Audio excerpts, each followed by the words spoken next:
복을 많은 사람들이 받고 싶어 합니다. 그리고 참 복이라는 것은 중요한 거거든요. 여러분, 그렇다면 복이 뭘까요? 복이라는 것. 우리는 흔히 복이라고 그러면 뭐 오복에 대해서도 이야기를 해서 건강과 연결시키기도 하고요. 그리고 복하면 떠오르는 단어는 돈이죠. 돈 많은 것이 복이다. 이렇게 생각을 합니다. 근데요, 어떤 사람한테는 이 돈 많은 게 그게 저주가 될 수도 있습니다. 꼭 기억을 하셔야 돼요. 아주 평화롭게 잘 지내던 가정이 돈 때문에 분쟁이 일어나고 관계가 깨지고 돈 때문에 문제가 발생하게 되기도 하거든요. 과연 돈이 복일까요? 그렇지는 않은 것 같아요. 진정한 복이라는 것은 무엇이냐? 성경이 말하고 있는 진정한 복이라는 것은요, 관계에 놓여 있습니다. 첫 번째는 하나님과의 관계를 아는 거죠. 그리고요, 또 어떤 관계를 알아야 될까요? 이 다른 이웃과의 관계를 바르게 아는 것, 맺는 것이 중요하지 않겠어요? 그리고 나 자신과의 관계도 그렇죠. 또 자연과의 관계도 그렇죠. 이러한 하나님을 중심으로 우리 인간 속에 있는 모든 관계 지음을 분명하게 인식하는 것, 그거 복입니다. 하나님께서는 우리의 인생을 창조하셨고 또한 우리는 이 땅을 다스리고 해야 되는 부분이 있는데 이게 바뀔 때가 있어요. 하나님에 대해서는 믿지도 않고 이 세상 것을 정복하고 다스리라고 우리에게 허락해 주셨는데 오히려 이 세상의 것들을 섬겨요. 이 세상의 것들을 의지하고 신뢰해요. 하나님만을 신뢰해야 되는데 이 세상 것들을 신뢰하고, 사랑해야 되는 대상이 있는데 사랑하지 않고 오히려 사랑해서는 안 되는 대상에 대해서 사랑하고, 이 모든 것들이 뒤죽박죽된 상태는 결코 복의 상태가 아닙니다. 히브리어로 복은요, 샬롬이에요. 샬롬. 온전한 상태라는 거죠. 샬롬, 평화의 상태가 진정한 복이라고 이야기할 수 있다라는 것이죠. 오늘 성경에 보면 복이라는 단어, 은혜라는 단어, 찬송이라는 단어가 상당히 좀 많이 등장을 합니다. 어떻게 읽으면요, 뭐 그 말이 그 말 같고 그 말 같고 같은데 매우 정교하게 이게 좀 구조를 대칭으로 좀 쓴 것 같아요. 좀 살펴볼게요. 오늘 이사야 시편 67편 1절 말씀을 보면 이렇게 시작을 합니다. 하나님은 우리에게 은혜를 베푸사 복을 주시고 그의 얼굴 빛을 우리에게 비추사. 이거는요, 구약의 민수기에 등장하는 대제사장의 기도라는 게 있어요. 여호와는 너에게 얼굴을 비추시고 내게 복을 주기 원하시며 라는 이 대제사장이 백성을 향하여 축복하는 장면이 있거든요. 그거와 상당히 좀 많이 유사한 것 같아요. 여기에 두 가지가 등장하는데요. 우리에게 은혜를 베푸십시오. 은혜를 받기를 원하고, 또한 은혜를 베푸사 복을 주시고 얼굴 빛을 우리에게 비추사라고 이야기합니다. 그러니까 이 시인이 구하고 있는 것은요, 하나님의 은혜고요, 그리고 얼굴 빛입니다. 얼굴 빛이라는 것은 어떤 의미가 있을까요? 다니엘에 대해서 설교할 때도 한번 말씀을 드린 적이 있는데요, 하나님께서 얼굴 빛을 쫙 비추신다는 것은 하나님의 임재에 대한 상징입니다. 하나님이 나타나신다는 거죠. 자비를 베푸신다는 거죠. 하나님이 얼굴 비추면요, 끝납니다. 하나님께서 얼굴을 우리에게 비추시면 우리는 이제 그건 다예요. 우리 신자들에게 말이죠. 그래서 대제사장도 하나님께서 너희에게 얼굴을 비추시기를 원한다 라고 말씀하고 있는 거죠. 은혜를, 그리고 하나님의 임재, 얼굴빛을 비추어 달라는 것에 목표가 있어요. 목적이 있어요. 그것을 통해서 2절에 보니까요, 주의 도를 땅 위에, 주의 구원을 모든 나라에 알리소서. 하나님의 도, 이 도라는 것은 길이라는 의미도 있지만 우리의 삶의 방식일 수 있어요. 하나님을 믿게 되면요, 그냥 뭐 하나님을 믿어주면 되죠 라고 끝나는 게 아니에요. 하나님께서 기뻐하시는 삶의 모습들이 있다는 거죠. 삶의 방식들이 있다는 거죠. 그것을 주의 도라고 이야기하고, 그리고 주의 구원이다라고 이야기합니다. 하나님께서 베푸시는 것의 가장 큰 것은 구원이죠. 은혜, 주의 임재를 통하여 하나님의 구원이 나타나게 되더라는 것이죠. 온 세계의 열방이 하나님의 은혜를 받은 존재, 온 세계 열방에 하나님의 임재가 나타나게 되면 거기에서 발생하게 되는 것은 구원의 역사라는 것입니다. 오늘도 우리의 삶의 현장에 하나님의 구원의 역사가 나타나기를 우리는 사모하고 있지 않습니까? 그렇습니다. 이것이 바로 은혜요 임재가 하나님의 구원을 드러내신다. 그리고 그것을 많은 사람들에게 알게 하신다는 겁니다. 자, 이거에 대해서 3절은 말합니다. 하나님이여 민족들이 주를 찬송하게 하시며 모든 민족들이 주를 찬송하게 하소서. 근데요, 이게 똑같은 게 몇 절에 있는지 아세요? 5절입니다. 하나님이여 민족들이 주를 찬송하게 하시며 모든 민족들이 주를 찬송하게 하소서. 3절하고 5절은 똑같은 말이 이렇게 후렴구처럼 반복이 되고 있어요. 하나님의 은혜가 나타나고 그것으로 구원이 드러나고 그것을 많은 사람들이 알고, 그러니까 찬송하는 거죠. 여기서 찬송의 중요한 의미를 우리는 알 수 있습니다. 찬송은 어디에서 나올까요? 아는 것에서 나온다는 거죠. 하나님을 알아야 거기에서 찬송이 터져 나오는 겁니다. 찬송이라는 것은 무엇일까요? 하나님을 알므로 인한 반응입니다. 반응. 우리 보통 하나님께 영광 돌린다고 그러잖아요. 영광 돌린다는 게 뭘까요?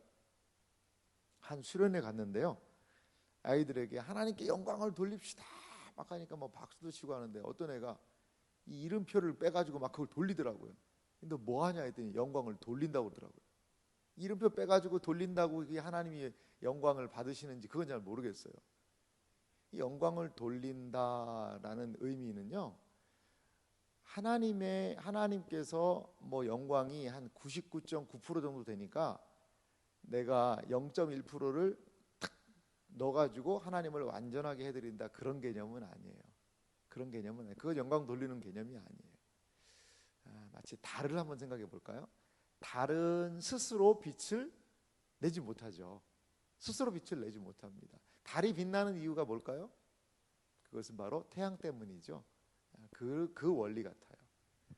우리가 하나님께 영광 돌린다는 것은 하나님의 영광을 우리가 다시 한번 그분께 올려드리는 겁니다. 마치 달이 태양빛을 반사하는 것처럼 말이죠. 그러니까 우리는 이렇게 생각할 수 있을 것 같아요. 영광스러우신 분이 계세요. 영광스러운 존재가 계시죠. 근데 그 영광스러움이 그냥 가만히 있으면 우리 모르잖아요. 하나님이 영광스러운지 뭐 어떤 분인지 몰라요. 근데 그 하나님의 영광스러움이 나타날 때가 있습니다. 무엇을 통해서 나타날까요? 가장 먼저 창세기에 보면 하나님의 영광스러움이 나타나는 것이요, 창조입니다. 창조. 하나님은 마치 작가가 하나의 작품을 만들듯이 하나님 속에 있는 그 영광스러움이 무엇인지를 이 창조 세계에 쫙 펼쳐놓으신 거예요. 그래서 이 창조 세계를 보면 사람들이 누구를 알 수 있도록, 하나님 정말 멋진 분이시구나, 주 하나님 지으신 모든 세계, 이러면서 찬양하도록 이 창조 세계를 만들어 놓으신 거죠. 무엇을 담게? 하나님의 영광을 담게 말이죠. 그러면 뭐 창조 세계 보면 다 하나님께 영광 돌리나요? 어떤 사람들은 숲을 보면서 하나님께 찬양을 하지만 어떤 사람들은 삼겹살을 생각합니다. 와, 저기서 고기 구워 먹으면 맛있겠다. 그러니까 이게 영광을 잘 모르는 거예요. 그래서 중요한 게 있는데, 드러난 영광을 아는 게 중요합니다. 알아야죠. 이게 하나님이 창조하신 거구나라고 알아야죠. 모르면 삼겹살이고 알면 찬송인 거예요. 야, 이 아름다운 세상을 보라, 하나님 감사합니다, 감사가 나와야 되는데, 야, 저기 땅 사가지고 집 지으면 좋겠다, 그런 생각만 하고, 알면은 찬송으로 나갑니다. 모르면은요 그냥 자기 마음대로 해석하는 거죠. 그래서 마지막 단계가 뭐냐? 알게 되면 반응하게 되는데 그게 찬송인 거예요. 그게 영광 돌린다는 의미입니다. 이게 뭐 제가 편안하게 얘기했지만 조금 어려운 말을 하면 영광의 사이클이라고 이야기를 해요. 영광스러운 존재가 계시고 그 영광스러움이 나타나고 그 영광스러움을 뭐 해야 된다고 그랬죠? 알고, 인식이라고 할 수 있고, 알 때에 온전하게 반응하는 것, 그게 찬송이고 이것이 영광 돌린다는 그런 의미라는 겁니다. 하나님의 이러한 창조를 통한 영광 드러남은 예수님을 통해 더 분명하게 드러나게 됐거든요. 예수님을 보내셔서 하나님이 누구인지를 알려주시고 깨닫게 하고 예수님 안에 있는 하나님의 은혜를 우리로 하여금 알게 되어서 하나님을 찬양하게 되는 것, 이것이 우리가 하나님께 영광을 돌리는 이 신약의 가장 중요한 모습이라는 겁니다. 그렇습니다. 민족들이요, 하나님의 구원을 보니까, 하나님의 임재와 은혜로 말미암아 나타난 그 구원을 보니까 찬송하지 않을 수밖에 없다는 겁니다. 오늘 67편의 가장 핵심 중심에는요 4절이 있습니다. 사실 4절을 중심으로 이게 데칼코만이라고 하지 않습니까? 반으로 딱 물감 묻혀가지고 접었다가 펴면은 똑같은 모양이 대칭으로 일어나듯이 4절이 중심이 돼가지고요 대칭이 돼 있어요. 자, 4절 위에는 3절이 있었죠. 4절 아래는 5절이 있습니다. 3절하고 5절은 똑같은 절이라고 말씀드렸죠. 6절하고 7절도 보면요 1절하고 2절하고 내용이 상당히 유사해요. 그래서 가장 중심에 4절이 놓여 있는데, 온 백성이 기쁘고 즐겁게 노래할지니, 그 이유는 무엇입니까? 주는 민족들을 공평히 심판하시며 땅 위의 나라들을 다스리실 것임이니이다. 이게 가장 중요한 핵심이에요. 하나님께서 심판하고 다스리신다. 하나님께서 다스리시기 때문에 온 백성은 기쁘고 즐거워한다는 겁니다. 중국에 요순 시대가 있습니다. 요순 시대, 뭐 전설의 시대라고도 하죠. 요 임금하고 순 임금이 다스리던 시대인데, 그때가 중국의 가장 좋은 태평의 시대였다고 그래요. 누가 통치하느냐에 따라 그 백성들의 삶이 규정되는 거죠. 가장 선 왕이 통치하고 다스리면 그 백성들은 태평성대를 누리게 되더라는 것이죠. 하나님께서 친히 다스리실 때 우리 신자들은 얼마나 기뻐하고 즐거워할 수 있을까요? 하나님의 진정한 통치가 거기에 임하니까 그 백성들이 기뻐하고 즐거워할 수밖에 없다라는 것입니다. 요즘에 아프가니스탄에 대한 이야기를 참 많이 들어요. 그 아프가니스탄 참 딱하지 않습니까? 물론 거기도 그 자체 나라도 뭐 이슬람을 섬기는 나라 아닙니까? 거기에서 우리나라도 순교자를 배출하기도 했고요. 아프간 사태로 인해서.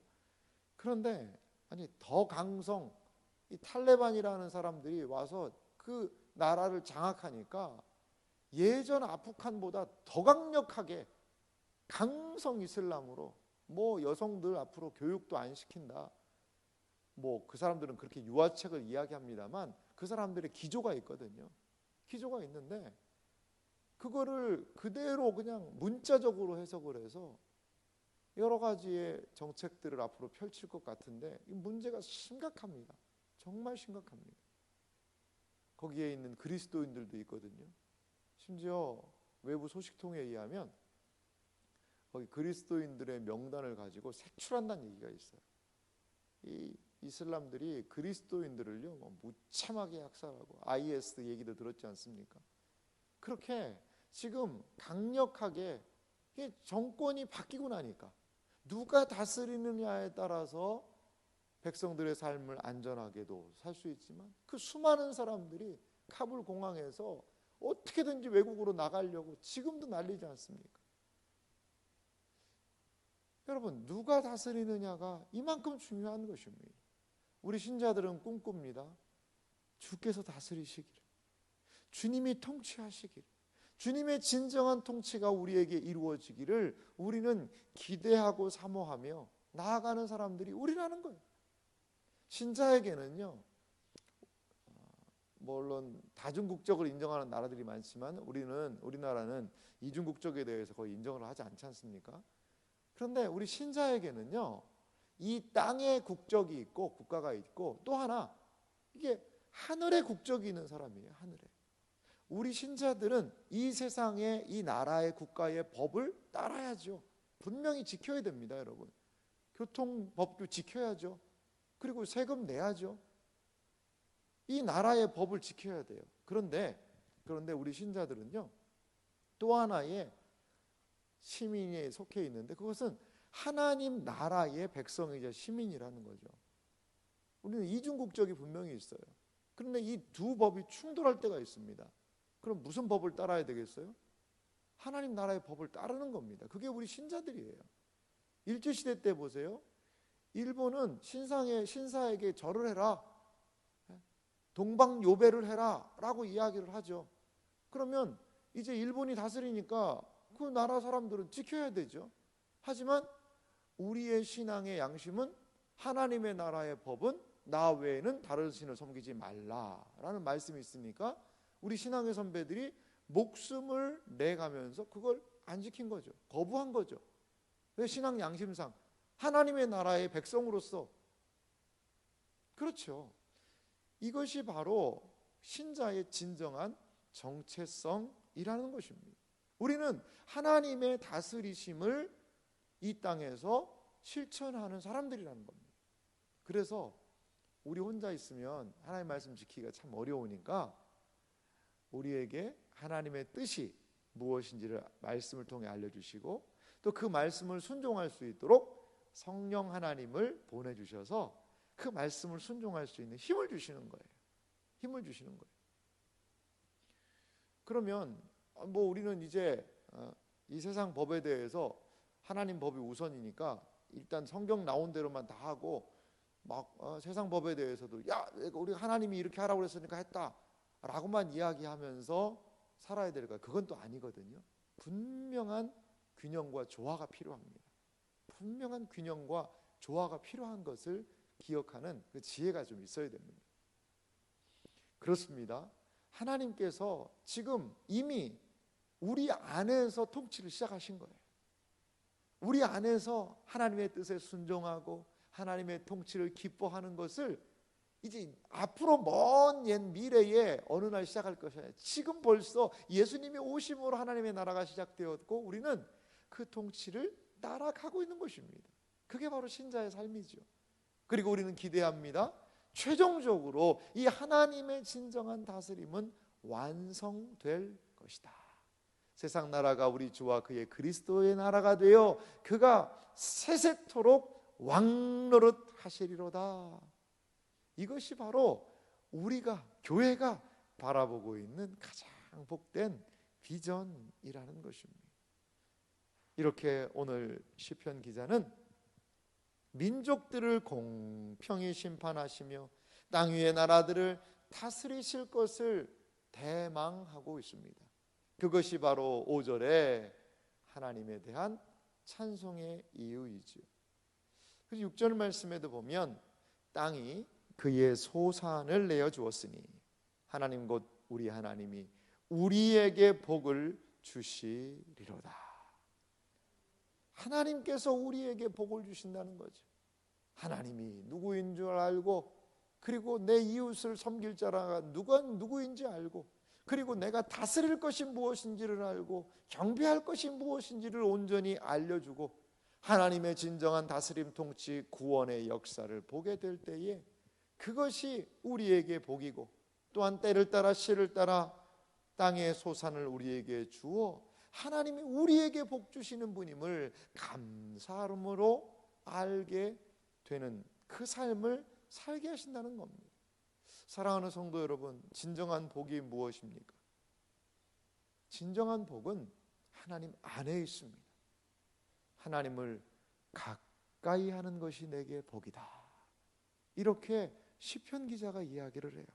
그래서 7절은 말합니다. 하나님이 우리에게 복을 주시리니 땅의 모든 끝이 하나님을 경외하리로다. 온갖 풍성하고 좋은 것, 우리 신자에게 주어진 모든 좋은 것 하나님에게서 온다라는 것을 기억하시기 바랍니다. 하나님께서 주시는 그 복을 따라 위로 하나님께 찬양과 영광을 돌려드리고, 옆으로 우리가 섬기고 우리가 함께 해야 되는 그런 사람들을 사랑하고, 또한 하나님께서 이 땅에서 우리에게 주신 그 분깃 안에서 최선을 다하여 감당해 나갈 때 거기에서 하나님의 놀라운 복을 경험하는 삶이 될 수 있을 줄 믿습니다. 하나님 안에 진정한 복이 있습니다. 그 복 안에서 살아가시는 복된 생애와 삶이 되시기를 주님의 이름으로 축원합니다.